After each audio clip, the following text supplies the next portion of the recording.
तैयार है? स्टार्ट। अपीलार्थी प्रतिवादी ने अपने व्यापार कार्य के लिए प्रत्युत्तरदाता वादी से 18% वार्षिक ब्याज पर 45 लाख रुपए का ऋण लिया था, जिसके भुगतान के लिए उसने वादी के पक्ष में क्रमशः 35 लाख एवं 20 लाख रुपए के 2 पोस्ट डेटेड चेक जारी किए थे। विराम। दिनांक 10/3/2015 को वादी ने चेक लगाया तो वह जारीकर्ता द्वारा भुगतान रोका गया पृष्ठांकन के साथ वापस कर दिया गया। विराम। अतः वादी ने अतिरिक्त जिला एवं सत्र न्यायाधीश त्रिचूरापल्ली के समक्ष वाद संस्थित किया, जिसे न्यायालय के एक पक्षीय निर्णय आदेश दिनांक 9/10/2015 के द्वारा आज्ञप्तित कर दिया गया। विराम। प्रतिवादी अपीलार्थी ने उक्त एक पक्षीय आदेश को अपास्त करने के लिए आदेश नियम 17 के अंतर्गत आवेदन किया। विराम। चूंकि यह आवेदन 276 दिन के विलंब से था, इसलिए परिसीमा अधिनियम 1963 की धारा 5 के अंतर्गत विलंब क्षमा करने के लिए आवेदन भी किया, जिसे अतिरिक्त सत्र न्यायाधीश 4/1/2017, उच्च न्यायालय 8/2/2017 और स्वयं उच्चतम न्यायालय 7/4/2017 ने भी निरस्त कर दिया। विराम।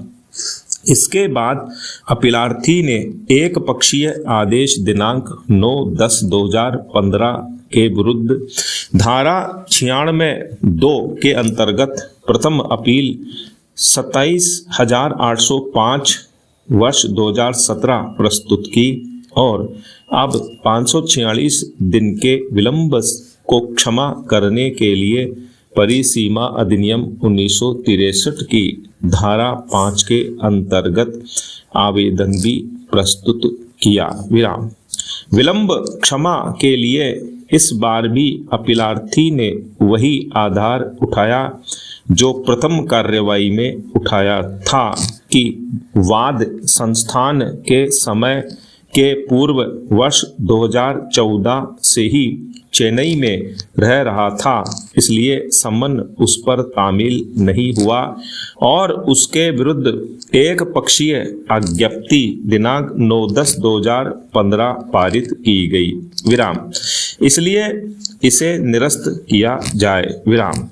इस बार भी इस तर्क को न्यायालय ने इस आधार पर अमान्य कर दिया कि पिछली कार्यवाही में इस तर्क को विचारण न्यायालय, उच्च न्यायालय और उच्चतम न्यायालय भी निरस्त कर चुका है। विराम।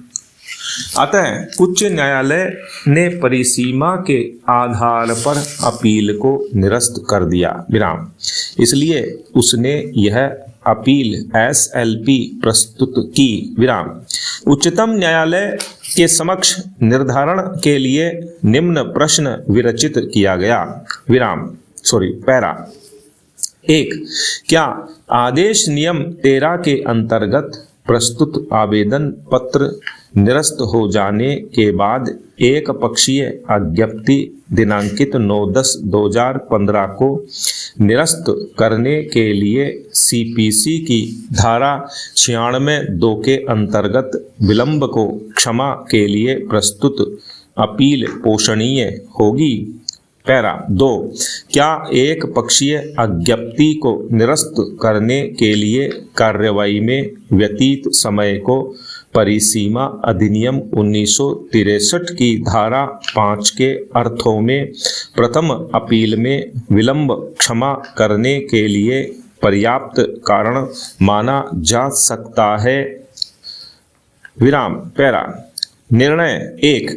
जब कोई एक पक्षीय आज्ञप्ति पारित की गई है, तब प्रतिवादी को 2 उपचार उपलब्ध रहते हैं। पैरा 1।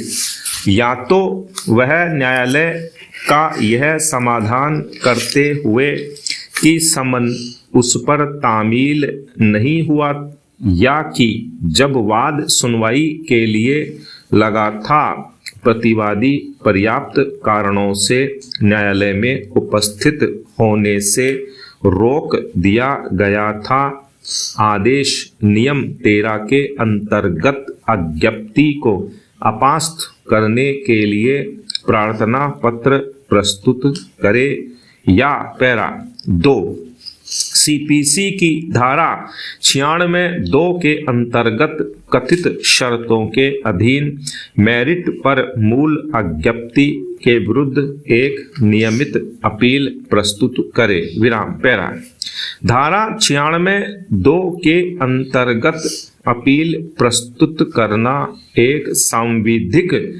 एवं सारवान अधिकार है, विराम इसलिए प्रतिवादी इस सांविधिक अधिकार से मात्र इस कारण वंचित नहीं किया जा सकता है कि सीपीसी के आदेश नियम 13 के अंतर्गत प्रस्तुत आवेदन पत्र इसके पूर्व निरस्त कर दिया गया था, विराम इस संबंध में भानु कुमार जैन बनाम अर्चना कुमार और एक अन्य के मामले में इस न्यायालय ने निम्नलिखित निर्धारण दिया है, विराम